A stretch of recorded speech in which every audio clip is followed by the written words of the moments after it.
Hello everyone, good morning. Welcome to Abhinandan study point. Abhinandan study point पर आपका स्वागत है। जैसा कि आपको पता है, डेली सुबह 7 बजे करंट अफेयर्स की क्लास होती है, जिसमें मैं आपको नेशनल और इंटरनेशनल सभी महत्वपूर्ण प्रश्न करवाता हूं, जो आपका आने वाले सभी एग्जाम्स के लिए काफ़ी महत्वपूर्ण है। ये सभी प्रश्न एग्जाम में एचटीज देखने को जरूर मिलेंगे। आप इस क्लास को लास्ट तक देखिए, आपको बहुत कुछ सीखने को जरूर मिलेगा। अगर आप इस चैनल पर नए हैं तो सब्सक्राइब कर ले चैनल को और बेल आइकन को प्रेस करना बिल्कुल भी ना भूलें, लेटेस्ट वीडियो की अपडेट सबसे पहले आपको मिलने के लिए। तो आइए स्टार्ट करते हैं आज की क्लास को। तो आज का पहला प्रश्न है आपका क्वेश्चन ऑफ द डे, जो कल मैंने आपको होमवर्क के तौर पे दिया था। किसने एक स्वतंत्र पैनल का गठन किया है? Who has formed an independent panel? आपका राइट आंसर होगा WHO। Option number B right answer है। आप जैसे बहुत सारे स्टूडेंट्स ने कल कमेंट बॉक्स में कमेंट करके आंसर दिया था, आप भी दिया कीजिए। फुल डिटेल में बता दें आपको, WHO ने कोविड-19 महामारी से निपटने और सरकारों के द्वारा प्रतिक्रिया की समीक्षा के लिए एक स्वतंत्र पैनल का गठन किया है। इस घोषणा अमेरिकी राष्ट्रपति डोनाल्ड ट्रंप के द्वारा कड़ी आलोचना के बाद आई, जिसने WHO पर चीन केंद्रित होने का आरोप लगाया था। और न्यूजीलैंड के पूर्व प्रधानमंत्री हेलेन क्लार्क और पूर्व लाइबेरियाई राष्ट्रपति एलन जॉनसन सिरलेफ ने पैनल के प्रमुख के लिए सहमति व्यक्त की है। आशा करते हैं आपको सभी चीज़ें समझ में आ गई होंगी। बात करते हैं WHO के बारे में फुल डिटेल में, जो कि इसके हेड है टेड्रोस एडोनोम जी, और हेडक्वार्टर्स है इसकी जिनेवा स्विट्जरलैंड में, और उसका स्थापना हुआ था 7 अप्रैल 1948 को। आप इसको ध्यान रखिएगा, एग्जाम के लिए महत्वपूर्ण है। बहुत बार ये पूछा जा चुका है इसकी हेडक्वार्टर और उसकी स्थापना कब हुई थी और इसके हेड कौन है। आप समझ गए होंगे। अगला प्रश्न है, निम्न में से किसने इलेक्ट्रॉनिक्स और सूचना प्रौद्योगिकी मंत्रालय और डिजिटल इंडिया के साथ अपनी साझेदारी की घोषणा की है? जो कि ये किया गया है टी हब के द्वारा। Option number B right answer है। फुल डिटेल में बता दें आपको, टी हब ने इलेक्ट्रॉनिक्स और सूचना प्रौद्योगिकी मंत्रालय MEITY और डिजिटल इंडिया के साथ अपनी साझेदारी की घोषणा की है। टी हब पूरे भारत में हार्डवेयर और IoT स्टार्टअप के लिए डिजिटल इंडिया के स्केल अप कार्यक्रम का नेतृत्व करेगा। और MEITI और डिजिटल इंडिया का लक्ष्य स्टार्टअप्स को बड़े पैमाने पर अवसर प्रदान करना और उन्हें उत्पाद निवेश और नए बाजार पहुंच के रूप में तैयार करना है। आप इसको ध्यान रखिएगा, एग्जाम के लिए महत्वपूर्ण है। दोस्तों, आप इस क्लास को लास्ट तक जरूर देखिए, आपको बहुत कुछ सीखने को जरूर मिलेगा, आप में इम्प्रूवमेंट होगा और आने वाले सभी एग्जाम्स के लिए आप काफ़ी अच्छे तरीके से प्रिपेयर भी हो सकेंगे। नेक्स्ट क्वेश्चन है, RBI के आंकड़ों के अनुसार किस राज्य ने वित्त वर्ष 2020 से 21 में 30,500 करोड़ रुपए जुटाए हैं और देश में राज्यों के बीच बाजार उधार में सबसे ऊपर है? जो कि ये है आपका Tamil Nadu. Option number A right answer है। बता दें कि RBI के आंकड़ों के अनुसार तमिलनाडु ने वित्त वर्ष 2020 से 21 में 30,500 करोड़ रुपए जुटाए हैं और देश में राज्यों के बीच बाजार उधार में सबसे ऊपर है।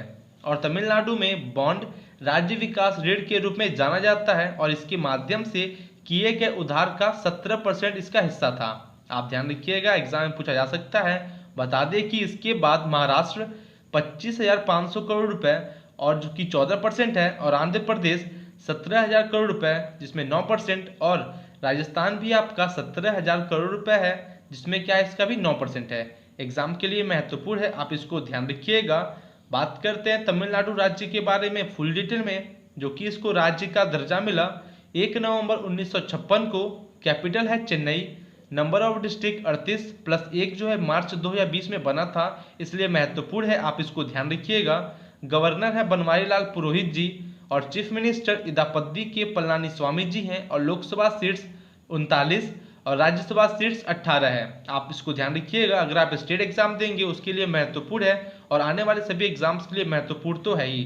दोस्तों, मैं आपका डेली करंट अफेयर्स के साथ साथ स्टैटिक जीके को भी कवर करता हूं, ताकि आपको कहीं और से कुछ एक्स्ट्रा पढ़ने की जरूरत ना हो। आपके इस करंट अफेयर्स क्लास से सभी चीज़ों को मैं कवर कर दूं। अगला प्रश्न है, डन और ब्रैडस्ट्रीट की country risk and global outlook report के अनुसार वैश्विक अर्थव्यवस्था की 2020 में कितने प्रतिशत तक कम होने की संभावना है? जो कि इसमें 5.2% तक कम होने की संभावना है। Option number C right answer होगा। बता दें कि एक रिपोर्ट में कहा गया है कि वैश्विक अर्थव्यवस्था की 2020 में 5.2% तक कम होने की संभावना है।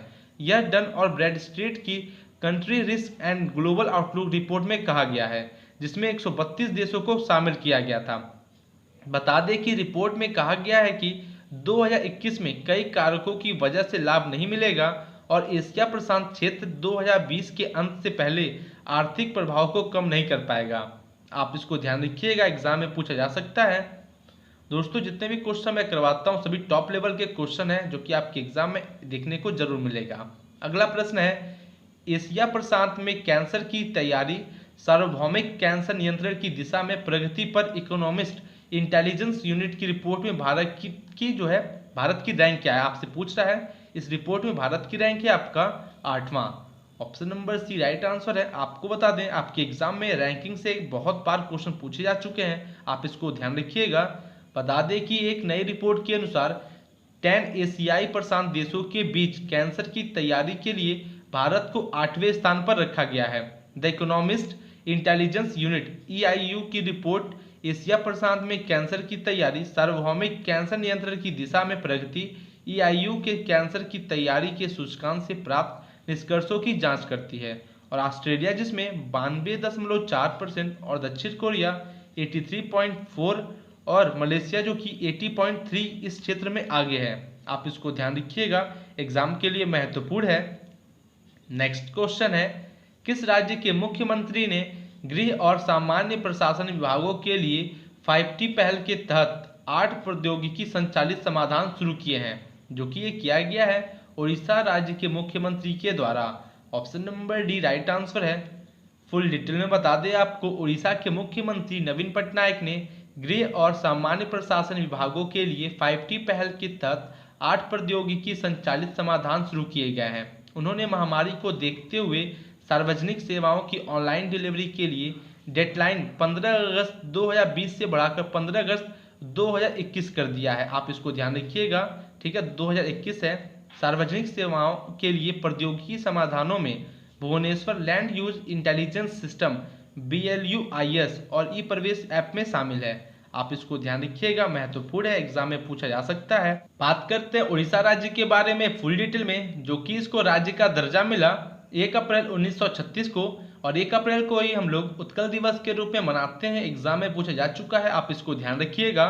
कैपिटल है Bhubaneswar, number of district 30, governor है गणेशी लाल जी और चीफ मिनिस्टर नवीन पटनायक जी हैं, और members of the legislative assembly 147, Lok Sabha seats 21 और राज्यसभा सीट्स 10 है। आप इसको ध्यान रखिएगा, एग्जाम के लिए महत्वपूर्ण है। दोस्तों, अगर आपको ये क्लास अच्छी लग रही हो तो लाइक करें, कमेंट करें और शेयर जरूर करें। अगर आप इस चैनल पर नए हैं तो सब्सक्राइब कर लें चैनल को और बेल आइकन को प्रेस करना बिल्कुल भी ना भूलें, लेटेस्ट वीडियो की अपडेट सबसे पहले आपको मिलने के लिए। नेक्स्ट क्वेश्चन है, his holiness the 14th Dalai Lama unillustrated biography नामक पुस्तक के लेखक कौन है, जो कि इस पुस्तक के लेखक हैं। Option number C right answer होगा, तेंजिन गेचे टेथोंग। आप ध्यान रखिएगा, नाम काफ़ी बड़ा है और थोड़ा टफ भी है। बता दें आपको फुल डिटेल में, दलाई लामा पर एक नई किताब अक्टूबर 2020 में जारी की जाएगी। इसमें उनके जीवन और समय की 400 से अधिक पहले कभी नहीं देखी गई तस्वीरें और दस्तावेजें हैं। बता दें कि 352 पन्नों की पुस्तक his holiness the 14th Dalai Lama unillustrated biography, जिसे लगभग 5 वर्षों से लिखा जा रहा है, इसको दलाई लामा के सबसे करीबी सहयोगियों में से एक और 40 से अधिक वर्षों से उनके सलाहकार तेंजिन गेचे टेथोंग के द्वारा लिखी गई है। आप इनका नाम ध्यान रखिएगा, महत्वपूर्ण है, एग्जाम में पूछा जा सकता है। अगला प्रश्न है, WHO ने कोविड-19 महामारी की अंतर्राष्ट्रीय प्रतिक्रिया की स्वतंत्र समीक्षा की घोषणा की है।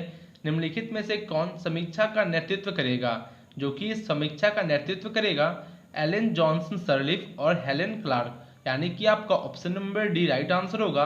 दोस्तों, आपको बता दें, जो कि आज की इस क्लास का जो क्वेश्चन ऑफ द डे था इसी पे आधारित था, जो कि मैंने इसको रिपीट किया, आप इसको ध्यान रखिएगा, एग्जाम में क्वेश्चन बदल के पूछा जा सकता है।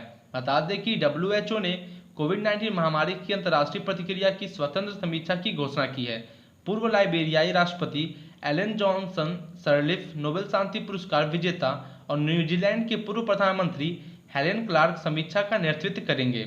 इसके बाद नवंबर 2020 में अंतरिम रिपोर्ट और मई 2021 में विश्व स्वास्थ्य विधानसभा की 2021 में मूल रिपोर्ट देने की उम्मीद है। आशा करते हैं आपको सभी चीज़ें समझ में आ गई होंगी। बात करते हैं WHO के बारे में फुल डिटेल में। जैसा कि हमने अभी बात किया था, जो कि इसके हेड है टेड्रोस एडोनोम जी और हेडक्वार्टर्स है इसकी जिनेवा स्विट्जरलैंड में, और फाउंडर्स जो कि इसका जो स्थापना हुआ था 7 अप्रैल 1948 को। आप ध्यान रखिएगा, एग्जाम में पूछा जा सकता है। दोस्तों, अगर आपको इस क्लास की PDF चाहिए, आपको इसी वीडियो के डिस्क्रिप्शन में टेलीग्राम ग्रुप की लिंक मिल जाएगी। आप उस लिंक से ग्रुप में ज्वाइन हो जाइए, आपको सभी PDF वहां पे प्रोवाइड कर दी जाती है। अगला प्रश्न है, निम्न में से किसके साथ तैनात एक भारतीय बटालियन ने पर्यावरण पुरस्कार जीता है? जो कि ये किसके साथ जीता हुआ है? लेबनान में संयुक्त राष्ट्र अंतरिम बल ने। Option number B right answer है। बता दें कि लेबनान में संयुक्त राष्ट्र अंतरिम बल UNIFIL के साथ तैनात एक भारतीय बटालियन ने एक पर्यावरण पुरस्कार को जीता है। इसे एक ऐसी परियोजना के लिए सम्मानित किया गया है जिसका उद्देश्य अपशिष्ट उत्पादन को कम करना, प्लास्टिक को पुनः उपयोग करना और ग्रीन हाउस का निर्माण और खाद्य के गड्ढे बनाना है। UNIFIL मिशन के हेड और force commander major general Stefano Del Col के यूनिफिल प्रमुख ने 7 मिशन संस्थाओं को क्या है वार्षिक पर्यावरण पुरस्कार भी दिया है। आप इसको ध्यान रखिएगा, महत्वपूर्ण है। जो कि UNIFIL के मिशन के जो कि हेड हैं और फोर्स कमांडर हैं major general Stefano Del Col. आप इनका नाम ध्यान रखिएगा, एग्जाम में पूछा जा सकता है। दोस्तों, आप इस क्लास को ज़्यादा से ज़्यादा शेयर जरूर करें, उन स्टूडेंट्स तक पहुंचाइए जिसको इस क्लास की ज़रूरत हो। क्योंकि दोस्तों, मैं सभी क्वेश्चन आपके साथ फुल डिटेल में पढ़ाता हूं, जो आपके एग्जाम में एज इट इज देखने को जरूर मिलेगा। अगला प्रश्न है, इसरो अगस्त 2020 में ध्रुवीय उपग्रह प्रक्षेपण यान PSLV से किस देश के अमेजोनिया वन उपग्रह को ले जाने की तैयारी कर रहा है? जो कि ये Brazil. Option number B right answer होगा। ब्राजील के अमेजोनिया वन उपग्रह को ले जाने की तैयारी कर रहा है इसरो। बता दें आपको, इसरो अगस्त 2020 में ध्रुवीय उपग्रह प्रक्षेपण यान PSLV से ब्राजील के अमेजोनिया वन उपग्रह को ले जाने की क्या है तैयारी कर रहा है। अमेजोनिया वन पृथ्वी अवलोकन के लिए पहला उपग्रह होगा जिसे ब्राजील में डिजाइन, इकट्ठा और परीक्षण किया गया है। ब्राजील के उपग्रह के प्रक्षेपण की पुष्टि की गई है, लेकिन नियोजित लॉन्च की तैयारी पर क्या है स्पष्टता नहीं है। आप समझ गए होंगे सभी चीज़ों को। अगर आपको कोई भी कहीं भी डाउट है, आप कमेंट बॉक्स में कमेंट कर सकते हैं, आपके सभी डाउट को क्लियर जरूर किया जाएगा। बात करते हैं आपका ब्राजील के बारे में फुल डिटेल में, जो कि ये वर्ल्ड का 5th लार्जेस्ट कंट्री है बाय एरिया और 6th आपका मोस्ट पॉपुलस कंट्री है ब्राजील, जो कि एग्जाम के लिए महत्वपूर्ण है। आप इसको ध्यान रखिएगा।